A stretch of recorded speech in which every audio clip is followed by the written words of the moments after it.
Olá, boa noite. Boa noite.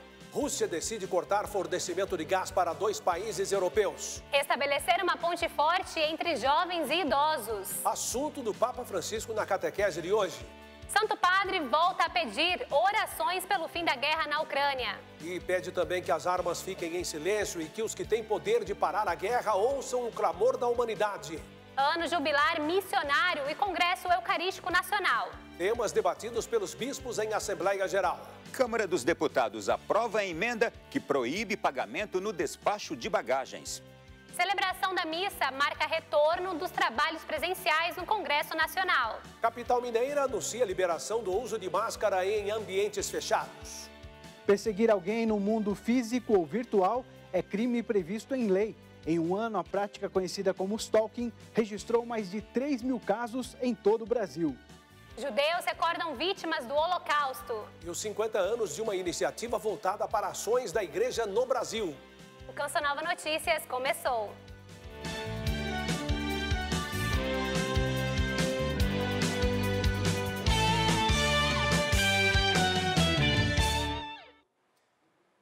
Infelizmente, a guerra sempre traz uma conta a pagar.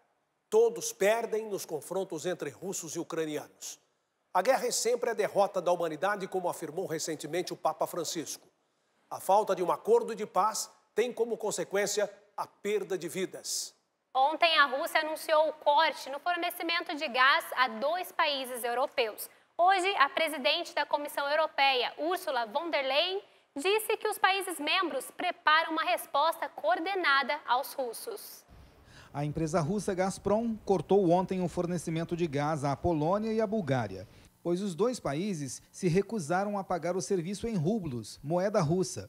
O presidente polonês afirmou que a empresa russa rompeu com o contrato e os princípios legais foram violados. Já a Bulgária declarou que o pagamento para todo o mês de abril foi feito de forma antecipada e, por isso, medidas legais serão tomadas. A presidente da Comissão Europeia, Ursula von der Leyen, disse em entrevista coletiva em Bruxelas que o Kremlin falhou em semear a divisão entre a União Europeia e que os Estados-membros estão trabalhando para reforçar o fornecimento para a Polônia e a Bulgária de outras fontes.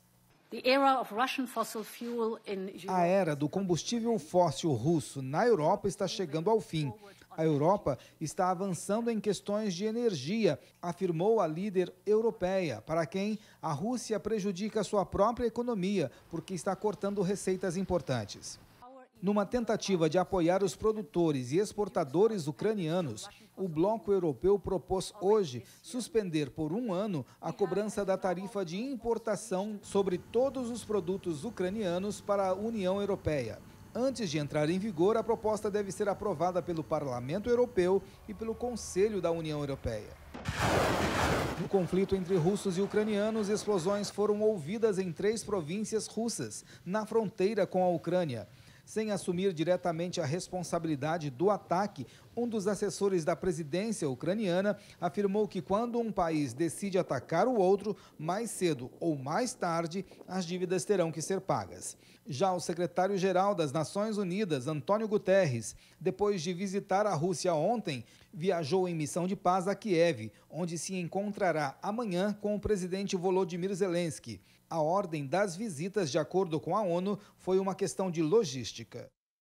O Papa voltou a pedir orações pelo fim da guerra na Ucrânia e fez um apelo para que as armas fiquem em silêncio e que aqueles que têm o poder de parar a guerra ouçam o clamor pela paz vindo de toda a humanidade. Na audiência geral de hoje, o Papa Francisco prosseguiu com o tema sobre a velhice. Em sua meditação, o Santo Padre disse que é preciso restabelecer uma ponte forte entre jovens e idosos. O Papa Francisco deu continuidade no ciclo de catequese sobre a velhice e trouxe como referência o livro de Ruth, do Antigo Testamento. Para o Santo Padre, este pequeno livro contém um precioso ensinamento sobre a aliança das gerações. De acordo com o Papa, a juventude se mostra capaz de restaurar o entusiasmo aos idosos e, por consequência, a velhice se descobre capaz de reabrir o futuro para a juventude ferida. A tendência ao pessimismo dos idosos precisa ser contrastada pela força afetuosa dos jovens, como aconteceu com Noemi e Ruth, disse o pontífice. Ao longo da história, elas puderam vencer os conflitos, como o fato de serem mulheres sozinhas, estrangeiras, que as tornavam vulneráveis, através da relação cheia de amor e respeito.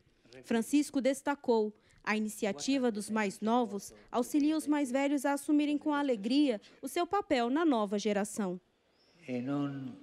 O Santo Padre lembrou que hoje o relacionamento entre nora e sogra, em muitos casos, é visto como ruim, mas é preciso transformar esta ótica, pois a sogra é a mãe do esposo ou esposa e a distância não é a melhor solução. Disse que é preciso repensar esta relação, onde a nora se esforce para a sogra ter uma velhice feliz e a sogra tenha cuidado com a língua, um dos pecados mais terríveis cometidos por elas. A língua é um dos pecados perversos delle suocere. Antes de finalizar, o Papa salientou que se os jovens e os idosos estabelecerem pontes de diálogo e amor, nada pode impedir o florescimento das bênçãos de Deus, de uma corrente de salvação e felicidade. Francisco pediu ao Senhor que nos ajude a crescer em harmonia na vida familiar. O pontífice lembrou que há 8 anos a Igreja canonizou São João Paulo II e pediu que, por sua intercessão, possamos ser testemunhas fiéis de Cristo e do seu amor misericordioso no mundo, na família e no trabalho. Por aqui tem a Assembleia Geral dos Bispos do Brasil, que acontece até sexta-feira de modo online. Por isso, vamos fazer contato com Ronaldo da Silva, que está em Brasília e traz as informações. Boa noite, Ronaldo. Muito boa noite para você e boa noite para todos que agora nos acompanham em tantas partes. No terceiro dia da Assembleia Geral, os bispos da CNBB se reuniram para tratar, entre outros assuntos, do Ano Jubilar Missionário e do Congresso Eucarístico Nacional. Um momento de renovação da fé e compromisso eclesial. Essas são as palavras de Dom Odelir para descrever o Ano Jubilar Missionário que está sendo celebrado este ano por fiéis de todo o Brasil. Celebrar o Ano Jubilar Missionário é nos colocar, dizemos, nessa dinâmica bonita de todas essas forças missionárias da Igreja no Brasil. O tema, a Igreja em Estado Permanente de Missão, e o lema, Sereis Minhas Testemunhas, foram escolhidos pelo Papa Francisco como mensagem para o Dia Mundial das Missões deste ano. Dom Odelir também falou sobre o Programa Missionário Nacional, apresentado na 57ª Assembleia Geral da CNBB em 2019, que tem projetos para até 2023, com suas 4 prioridades. Formação, animação missionária, missão a agentes e compromisso profético social. E, nesse sentido, dar visibilidade, então, aos organismos missionários da Igreja do Brasil. Durante a reunião online, também foi destacado o 18º Congresso Eucarístico Nacional, que vai ser realizado entre os dias 11 a 15 de novembro, na Diocese de Olinda e Recife.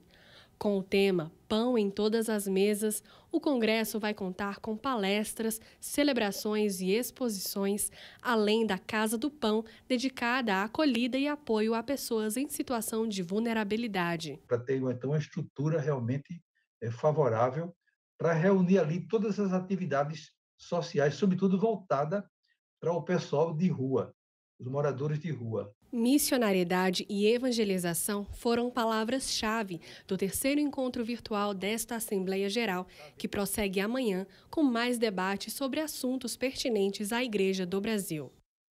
Daqui a pouco eu volto com mais informações aqui da Capital Federal. Até já, Ronaldo. Olha, ainda sobre as atividades da CNBB, os bispos do Brasil se preparam para celebrar os 15 anos da 5ª Conferência Geral do Episcopado Latino-Americano e do Caribe, que ocorreu em 2007 com a presença do então Papa Bento XVI. No debate de hoje, as diretrizes do documento de Aparecida, além das perspectivas e novos desafios.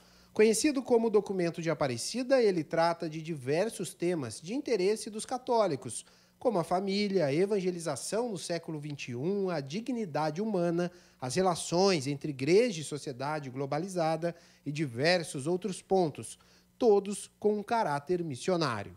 Esta tarefa da vivência do ecumenismo e do diálogo interreligioso não é uma exigência sociológica, por conta da diversidade de experiências religiosas que temos presente no mundo.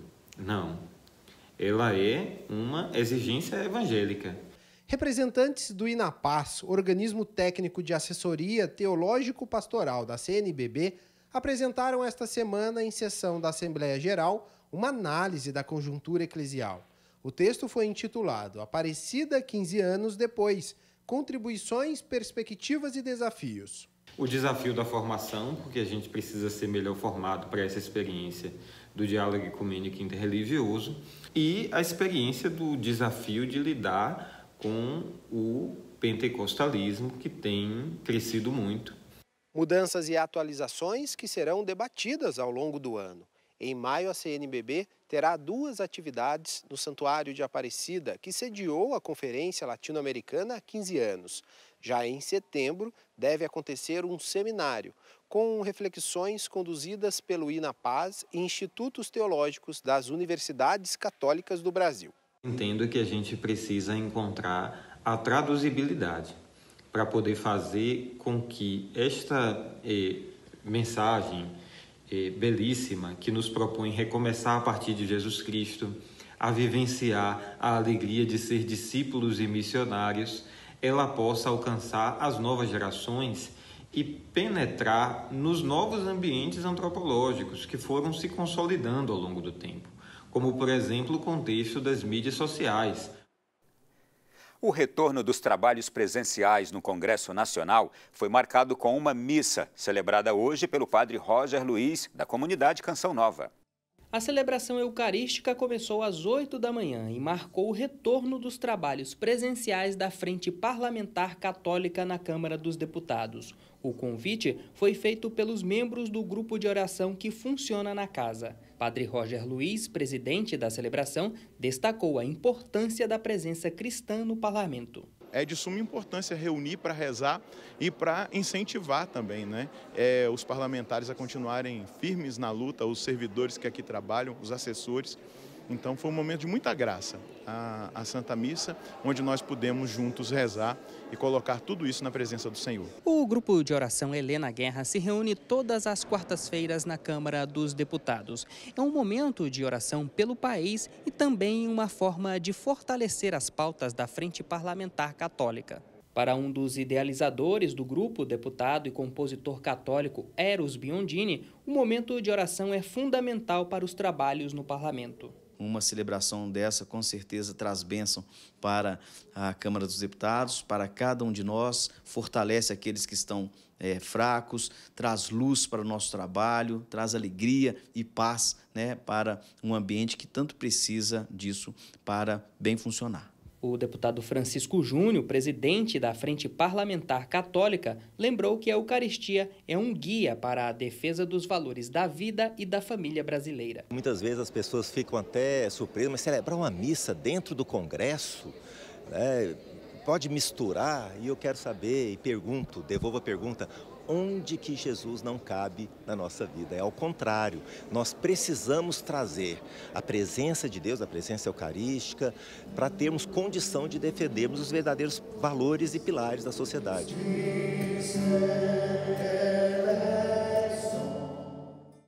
A Câmara dos Deputados aprovou uma emenda que proíbe a cobrança por bagagem despachada em voos nacionais de até 23 quilos e internacionais de até 30 quilos, como era antes, lembra? A emenda faz parte da medida provisória que reformula a legislação sobre aviação civil. O texto segue para apreciação dos senadores. Torcemos para que passe, né? O Senado aprovou um projeto que prevê prioridade no atendimento a acompanhantes de idosos, gestantes, lactantes, pessoas com crianças de colo e obesos. Essa prioridade pode ser exercida quando a pessoa acompanha alguém que tem direito ao atendimento preferencial. O projeto agora segue para a sanção presidencial. Nossa participação de hoje fica por aqui. A gente volta amanhã. Desejo a todos uma boa noite. Bom descanso. Olha, o outono brasileiro já aponta o crescimento da proliferação do Aedes aegypti no país. Nos primeiros 4 meses, há o dobro de casos de dengue se comparado ao mesmo período de 2021. De acordo com o boletim do Ministério da Saúde, foram 465 mil ocorrências da doença no Brasil. 131 pessoas perderam a vida pela enfermidade e outras 191 mortes são investigadas. O Aedes aegypti transmite também a chikungunya e o Zika vírus, que pode causar microcefalia nos bebês durante a gestação. A água parada é a grande vilã dos brasileiros no combate à proliferação do mosquito e dessas doenças. Tempo seco em uma região, chuva forte e instabilidade em outras. É assim que o tempo segue no país. Vamos ver a previsão para a última quinta-feira do mês. Hoje vimos o avanço da frente fria no sul. Para amanhã, a previsão ainda de instabilidade com a atuação da massa de ar frio. No centro-sul gaúcho, a chuva será mais frequente. No extremo norte do mapa, a chuva prossegue por quase toda a região, sendo mais forte em Roraima, norte do Amazonas, leste do Amapá e nordeste do Pará. Mesmo com o tempo chuvoso, as temperaturas não ficarão baixas. É o caso de Manaus, que pode registrar máxima de 32 graus e mínima de 24. Por falar em altas temperaturas, os nordestinos também vão presenciar um dia quente, porém haverá chuvas durante o período, principalmente na costa norte do Nordeste. O calor pode chegar aos 31 graus em Recife, 32 graus em Teresina e 30 graus em São Luís, Fortaleza, Natal e em Salvador. As temperaturas também são destaque no Sudeste e Centro-Oeste, onde a baixa umidade do ar prevalece e inibe a formação de nuvens de chuva nas duas regiões. Possibilidade de chuva isolada apenas no Espírito Santo e Vale do Jequitinhonha. O dia quente abafado pode registrar máxima de 33 graus no norte e oeste de São Paulo e 31 graus nesta região de Minas Gerais. No centro-oeste, o índice de umidade do ar pode ficar abaixo dos 30 graus em várias áreas dos 3 estados e do Distrito Federal. E as máximas devem bater os 35 graus mais ao sul do Mato Grosso e 33 graus na região de Campo Grande, capital do Mato Grosso do Sul. Belo Horizonte anunciou hoje a liberação do uso de máscara em ambientes fechados a partir de amanhã. O anúncio foi feito horas depois de o governador de Minas Gerais confirmar pelas redes sociais que o estado vai desobrigar o uso de máscara em locais fechados a partir de 1º de maio. A decisão foi anunciada no fim da manhã desta quarta-feira em uma coletiva de imprensa na sede da Prefeitura de Belo Horizonte. A Prefeitura ainda reforçou que o uso de máscara continua sendo obrigatório no transporte coletivo, em escolares e nas unidades de saúde. Em Belo Horizonte, o uso de máscaras em locais abertos está liberado desde o dia 4 de março. De todas as capitais brasileiras, apenas Belo Horizonte e Belém ainda exigiam o uso da máscara em ambientes fechados. O secretário de Saúde de Minas Gerais já havia confirmado que o estado vai recomendar o fim do uso obrigatório de máscaras em ambientes fechados a partir de domingo. E a informação foi confirmada hoje pela manhã, através das redes sociais do governador Romeu Zema. A decisão final, no entanto, caberá às prefeituras de cada município. De Belo Horizonte, Gabriele Dutra, para o Canção Nova Notícias. Stalkear. Essa palavra tem sido muito utilizada pela comunidade digital e tem a intenção de descobrir quem é a pessoa que está solicitando a amizade na rede social.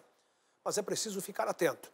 Por isso nós vamos a São Paulo chamar Rodrigo Luiz, que traz a informação sobre este assunto. Boa noite, Rodrigo. Boa noite para você, boa noite a todos os amigos que buscam aqui na Canção Nova uma informação diferenciada. Olha, como você disse, a palavra está sendo até conjugada em português já. Mas a gente quer chamar a atenção para o seguinte: stalking vem do termo inglês stalker. A tradução da palavra em português pode ser assediar. Aqui no Brasil já existe até uma lei de proteção que este mês completa 1 ano. Desde que entrou em vigor, tribunais de justiça de todo o país registraram mais de 3 mil casos de crimes de perseguição, conhecido como stalking. Por 8 anos, essa pessoa que prefere o anonimato sofreu perseguição de um homem. Como que eram essas perseguições? Ele me seguia na rua, eu ia participar da igreja, no final ele ficava esperava todo mundo ir embora. Qualquer lugar que eu estivesse, na saída do trabalho, a polícia foi até a casa dele e pediu para ele parar, que senão ele ia ser preso. Esse tipo de importunação é crime e também é conhecido como stalking. Uma pessoa com um pensamento obsessivo passa a perseguir a sua vítima de maneira incessante, tanto no ambiente virtual quanto no ambiente real. Até 2021, a prática era definida como contravenção penal, com pena prevista de no máximo 2 meses de prisão e multa. A lei de stalking foi alterada em abril do ano passado e prevê reclusão de até 2 anos e multa. 1 ano após entrar em vigor a lei para o crime de perseguição, a batalha pela proteção à privacidade vem gerando ações em vários tribunais de justiça do país. Em pelo menos 10 tribunais, mais de 3.000 casos de stalking foram registrados.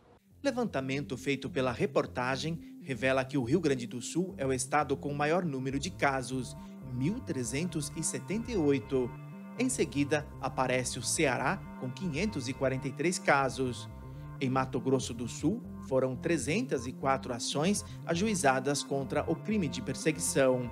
Na Bahia, 282 casos, Rio de Janeiro, 263, Espírito Santo, 135, Paraná, 98 e em Mato Grosso foram 33, sendo 22 envolvendo perseguição a mulheres. São Paulo, foram 26 casos, com dados somente a partir de fevereiro deste ano. Em Minas Gerais, 2 episódios de perseguição. Você tem sequelas disso até hoje? Eu tenho. Medo de ficar sozinha, achar que eu tô sendo, às vezes, eu ando muito para trás, não consigo ficar muito tempo dentro do carro. Hoje, uma lei criada há 1 ano que prevê punições mais severas para esse tipo de crime. O que você acha de uma lei como essa? Nossa, isso faltou na minha vida lá atrás. Hoje eu tomo mais cuidado, né? Porque com quem eu tô falando, se alguém chamar, quer uma informação parada no carro, sozinho, se é homem, eu não dou. Então, tenha cuidado onde você venha compartilhar seus dados pessoais, com as empresas com as quais você venha compartilhar seus dados pessoais, e tenha muito cuidado com o excesso de exposição nas redes sociais. A gente fala agora de migração. O Brasil renovou até o fim de dezembro a portaria sobre acolhida humanitária para haitianos. A normativa, que vencia em 30 de abril, foi renovada e publicada na terça-feira no Diário Oficial da União. A renovação da medida vale até o fim deste ano e prevê acolhimento humanitário para haitianos no Brasil. O prazo de residência previsto por essa acolhida humanitária é de 2 anos. Depois desse período, a autorização para viver no Brasil pode ser convertida por aquela que não possui prazo determinado de expiração. E desde o pôr do sol, a comunidade hebraica celebra hoje o Yom HaShoah. O dia é dedicado à lembrança das vítimas do Holocausto. As informações com Flávio Rogério. Para marcar a data aqui em São Paulo, o Clube Hebraico exibe amanhã o documentário Não Mais Silêncio, que traz a história de 10 sobreviventes do Holocausto que vieram aqui para o Brasil após a guerra. Para os judeus, a data também é uma oportunidade para homenagear as vítimas do nazismo. O documentário, produzido pelo Memorial do Holocausto de São Paulo, conta com a direção de Márcio Pitilcli e Luiz Rampazzo e apresenta os horrores daquele período através dos depoimentos desses sobreviventes. O objetivo da produção é dar voz para que essas histórias não sejam esquecidas. O que eles têm em comum é que sofreram durante o Holocausto e depois da guerra vieram para o Brasil reconstruir suas vidas. Eles recordam o período da infância deles, quando foram perseguidos pelos nazistas apenas porque eram judeus. O outro ponto importante desse filme é que os jovens terão a oportunidade de ouvir dos próprios sobreviventes o que foi o horror do nazismo, o que foi a loucura do Holocausto. O documentário será exibido amanhã de forma gratuita aqui no Teatro Arthur Rubinstein, do Clube Hebraica. E depois será disponibilizado no YouTube para que mais pessoas tenham acesso.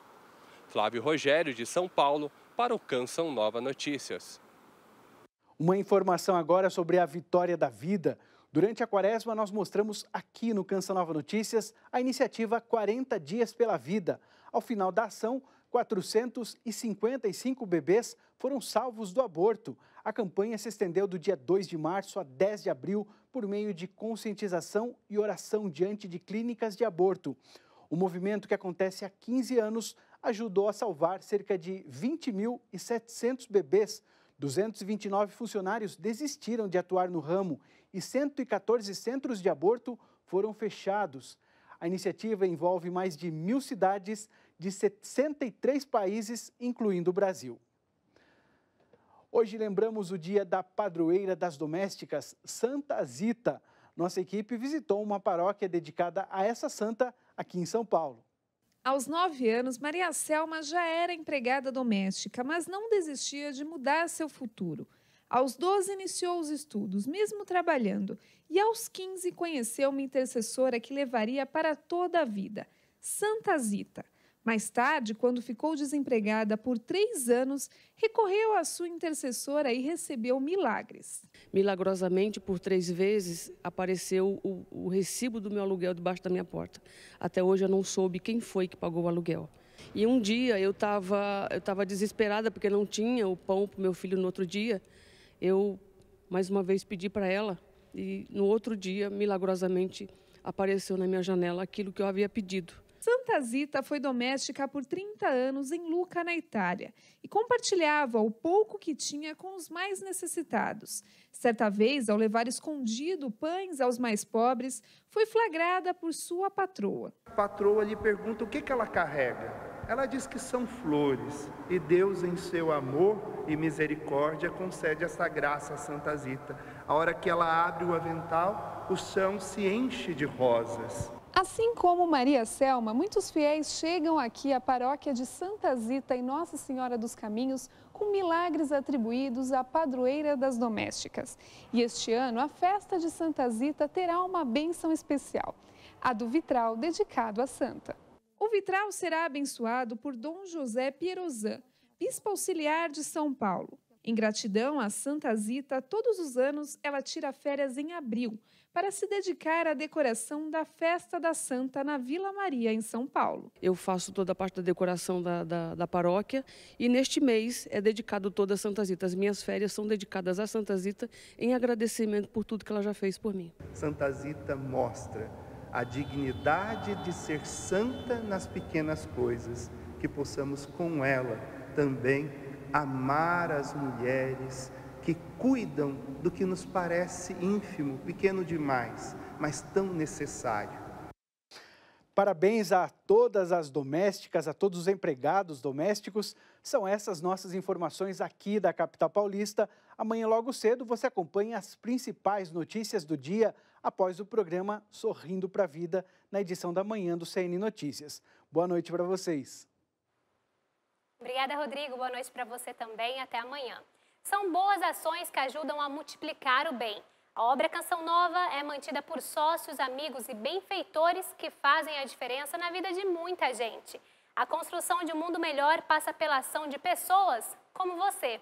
Estamos com 75% na campanha desse mês e temos apenas 2 dias úteis para chegar aos 100%.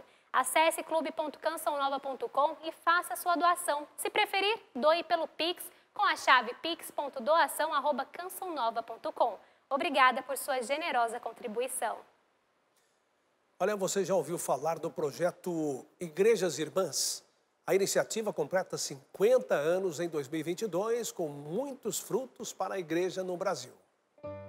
Em uma visita às igrejas do norte e nordeste do país em 1971, a Conferência Nacional dos Bispos do Brasil percebeu a falta de padres e recursos nessas regiões.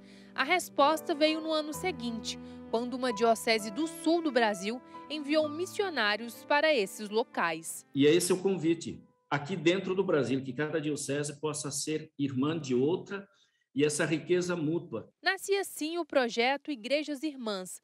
Uma arquidiocese ou diocese ajuda a outra enviando padres, missionários, leigos e também dando suporte financeiro. Desde 1973, a Arquidiocese de Porto Alegre participa do projeto, atuando na região do Xingu, região norte do país. No início, nós tínhamos 3 padres atuando lá. E hoje temos 2 padres, mais um seminarista atuando em Altamira. Quase 50 anos de cooperação que tem rendido muitos frutos. Ajudou a formar a quantidade de católicos, a manter os cristãos católicos aqui perseverantes na fé. Desde 2010, a Arquidiocese de Juiz de Fora, em Minas Gerais, também participa do projeto. É a Igreja Irmã da Diocese de Óbidos, no Pará.